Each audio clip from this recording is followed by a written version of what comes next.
Okay, so good evening, everyone. So welcome again sa ating channel, and so we're done with the week 5, or 4 to 5, and this time we're going to continue on week 6 to 7.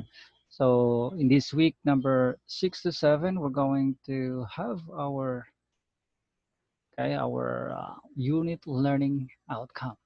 So to begin with, let me share to you the learning outcome for this week. Okay, medyo haba-haba itong ating uh, discussion ngayon, but I'm going to divide it para madali natin siyang maintindihan. Okay, our unit learning outcome is for us to construct a business letter considering its basic and optional parts, punctuations, and styles. Okay, now I'm just going to give you first the meta language or yung bang mga difficult or not so difficult but maybe familiar words na sa inyo ha, but just a sort of review na rin para sa inyo. Okay. Now, to start with, the application letter, of course, the purpose is for applying a job, okay, sooner or later. So, mga-apply tayo ng trabaho. And this is very important, okay? Having a very presentable, very personalized application letter or the cover letter would really give us like uh, an edge over other applicants. So very important talaga siya. Okay, and as you, okay, human resource, kailangan nyo talaga to. Hindi na kailangan pang kayo magpagawa pa kayo sa iba, but uh, kayo dapat ang gumagawa sa iba. Okay, not you asking for someone else's help. Okay. Now, next is a business letter. Okay, so business letter is a formal type of written letter for business transactions. Kaya nga tinawag siyang business letter and all related concerns and information. Okay. Again, as your the marketing management, meron sa inyo marketing management, and meron din sa inyo most likely, I mean, majority is human resources, business letter. Every now and then you're going to provide, you're going to make, create a business letter. So dapat familiar kayo nito. Baka pagawin kayo ng boss ninyo. Gawa ka nga nito. Boss, paano ba yung gawin? And then that's really not a good impression. Okay? Next is, of course, inquiry letter. So this is for asking a particular information or assistance. So that could be, for example, mag-ask ka ng price. If you're asking for something na, yun, assistant, halimbawa, kailangan mong malaman paano gumawa ng ganito, gumawa ng letter, gumawa ng job fair. Ganon. You would like to organize a job fair, so that could, and you're going to write a letter to the city. So, inquiry letter. Okay, not necessarily you're going to ask for a prize of something, but any particular information or just an assistance. Okay, now this order letter is written to purchase an item or it could be a service. Okay, order. Bibili kayo ng cellphone or magpapakater kayo. That's an order. So, wherein you're going to break down all the necessary things that you need for a specific service or item. Okay? And the next one is the response letter. So this part is on the part of the seller na. Okay.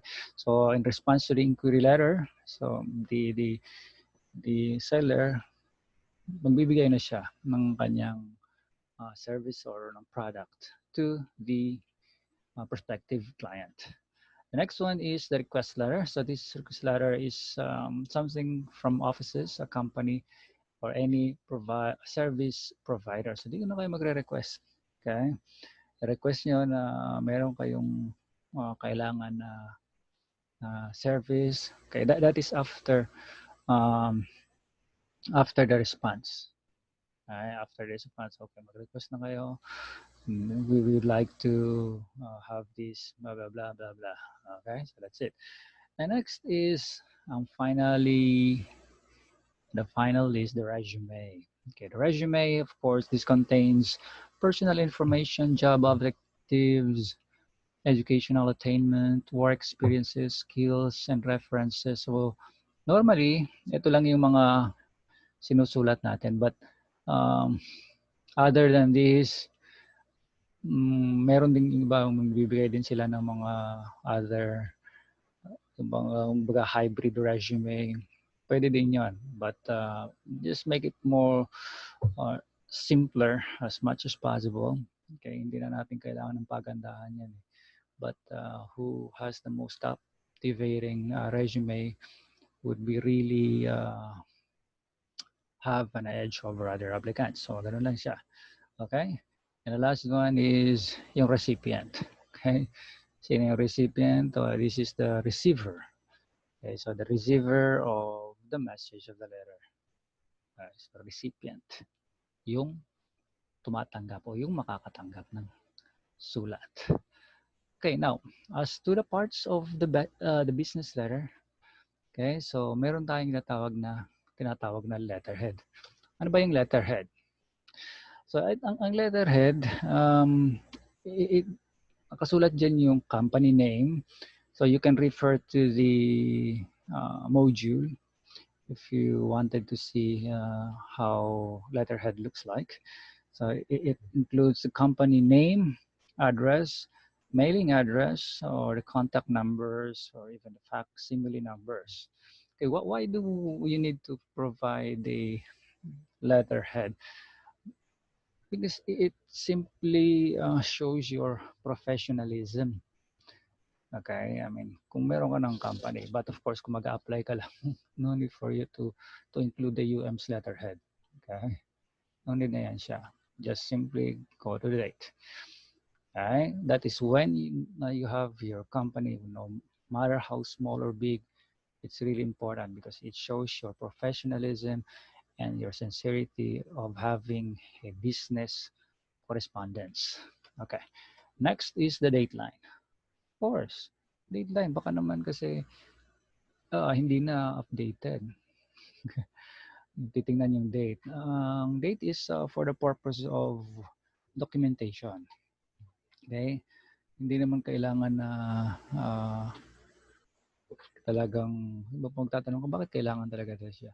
Because that would serves as your documentation. It's para matrack din siya kung kailan kasumulat, kailan kayo nag-exchange ng correspondence. Okay?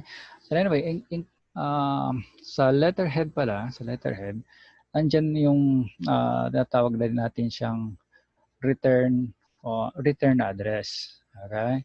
Yung return address, ginagamit siya para bawa ako yung receiver, alam ko kung kanino babalik. Okay? Because the letterhead only contains the company name, mailing address, but the letterhead, the return address, siya yung tao naman. Bawa, ang letterhead is University of Mindanao Panabo College. That's a letterhead. The department of blah blah blah. Like San Francisco, Panabo City, blah blah blah. Again. Then below, the name ng tao. Okay, kung sino yung nagre-represent in behalf of the company. Okay, so doctor. Okay, ganyan siya. Yung name in behalf para halimbawa, kung gusto ko magsulat ng balik, ako yung receiver, magsusulat ako pabalik, I know whom to i-address yung letter ko. Okay, ibig sabihin siya yung makakatanggap. Okay, so that's the in the return address or the heading. Okay, that is before the date line. Okay, the next is the inside address. Ano ba yung inside address? Okay, sa loob. Okay, so this inside address contains 3, 4, or 3 to 5 lines. Okay. So ano ba yung 3 to 5 lines? Una, kailangan nating may bigay yung of course, pangalan. Pangalan muna ng tao, ha? Okay. The next is the job title, okay, or the position. Next would be the department. And the last would be the complete company name. Okay. Again, the name, the position, okay, the company, and then the complete name of the company. Tama ba? Tama ba pagkasabi? Okay, again. Una is complete name, the job title. Okay, this complete name, the job title, the department. Okay. The next would be the company organization and the address. Yon. 3 to 5 kasi siya. So, address ng inside address. Ibig sabihin, sa'yo yun siya. Yun. Okay. Okay. So, next is, okay, salutation. Of course, salutation would compose of like dear, sir, okay. Salutation, paggalang. Tama ba? Pagtahod. The next would be is the body of the letter. The body of the letter, ito na yung content ng message of the writer. So, yun na yung kung ano yung gusto mo iparating. Normally, 3 parts lang yan siya. Kaya yung reason, yung greets ka, reason, and then yung bang mag-request ka na. 3 lang talaga yan sa basically. But if you wanted to have it more, mas mahaba na kasi siya. Mas maganda, mas maiksi siya and direct. Next is the complementary clause. So, opposite lang siya ng salutation. Complementary clause, nag-sir ka. Next is, magano na, sincerely yours, very respectfully yours, lovingly yours, not yours. Depende na sa inyo yan. Okay, and next is signature line. Okay, signature line, yung typewritten. Okay, typewritten ng pangalan mo, yung designation. Okay, for example, me, Joe, si Tahimik LPT. Okay, and then the name of the office, Department of Teacher Education, UM Panabo UM Panabo College. Okay, so next, after that, yung written signature. Yun, doon ako pipirma. Okay? So, yung pirma ko. So, ito yung mga parts ng business letter na dapat hindi siya nawawala. Ito naman yung mga optional.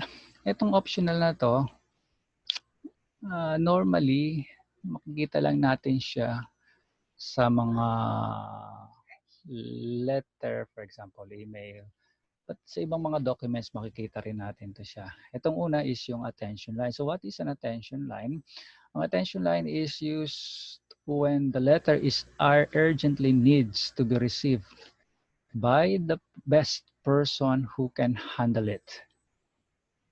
Okay? So attention line. Attention. Mr. Dowell. Ayun. Fantastical. So ganun siya. Ibig sabihin, siya yung the best person who can handle the letter or the concern. Okay? So yun ang attention. But let's say attention to all employees. So ibig sabihin, lahat. Okay, lahat siya. Okay, next. Subject line. Okay, ang subject line, of course, ito naman yung, it could be one word or a phrase that would let the reader knows the content of the letter by reading the subject line. For example, subject line is coronavirus awareness. Coronavirus awareness na. So you already know, or diba, all employees wearing of IDs. Wearing of ID na to. Okay? So by reading that, you will already know what will be the content. Okay. Next is yung identification initials or reference initials. Ano ba to? So ito yung mga reference ng mga nagsulat. Kung mapapansin nyo sa ilalim, meron doong mga halimbawa, makita nyo sa pangalan, J, C, T, ibig sabihin small, ibig sabihin ako yung nagsulat nun. Okay? So, ganun lang siya. May mga initials ng mga kung sino yung nagsulat. It could be on the lower corner or on the right corner of the paper. Next, enclosed. Enclosed, ito naman yung mga documents. Okay, documents na kasama ng sulat. Yung sa email, meron din itong mga email, yung enclosure, attached o attachment, meron din ito. So, ibig sabihin, yung letter, meron pang kasamang mga documents. For example, sa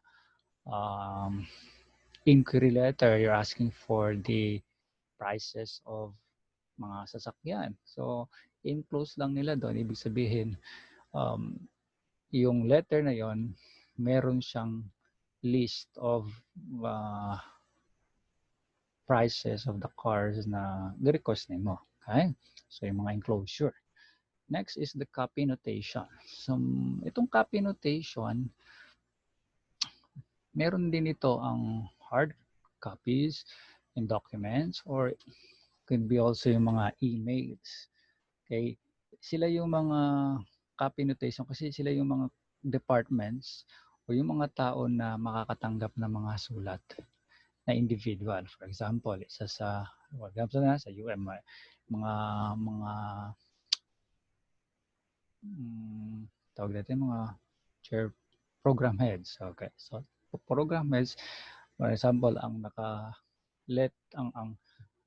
attention lang is the director, but may mga copy ang mga program heads. Okay, ibig sabihin, need din nila or sila is included din sila. Okay, sa topic, sa subject line. Okay, wearing of ID. Okay, and the next is yung under ng copy notation is yung carbon copy, yung CC. Meron tayo nga ng CC. So sila yung mga makakatanggap ng letter. Okay? So parang copy notation yan siya. So ang isa naman is blind carbon copy. Ang blind carbon copy, ibig sabihin nito, ito yung mga original, baba. Blind carbon copy is yung mga program heads. But everyone, yung mga program heads, hindi nila makikita na kung sino-sino yung mga naka-receive kasi nga blind. Hindi nila makikita yung naka-receive pa ng mga ng email o ng letter. Okay, so because it's all as the name itself, blind carbon copy. Okay? Oh, and the last one is meron pa palang isa, yung mailing notation. Okay, so mailing notation, this refers to the special postal service like airmail, special delivery, or registered mail. Yung natatanggap natin sa mga from SSS. Okay, wala na kasi silang mga tatawag natin mga stamp. Okay, but ito yung sila register mga check. So ito yung mga tinatawag natin na mailing notation. Okay? So yun muna ang ating ngayon, masyado na siyang mahaba. But I hope maka-catch up kayo. And anyway, you can play this review. Okay, you can review and rewind. And also, you can refer to the module. Okay, kung gusto niyo lang siyang marinig, kasi pagod na kayo magbasa, then you can just listen, you can play. Okay, bahala na kayo. Boses ko lang talaga yung maririnig ninyo. So just bear with it. Okay, so thank you so much guys, and hope that you will have a good night. Okay, and next time I'm going to talk about styles. Okay, styles naman. Ano yung mga klase ng styles when it comes to business letter. Okay, so thank you so much. That will be all. So see you again and have a good night. All right.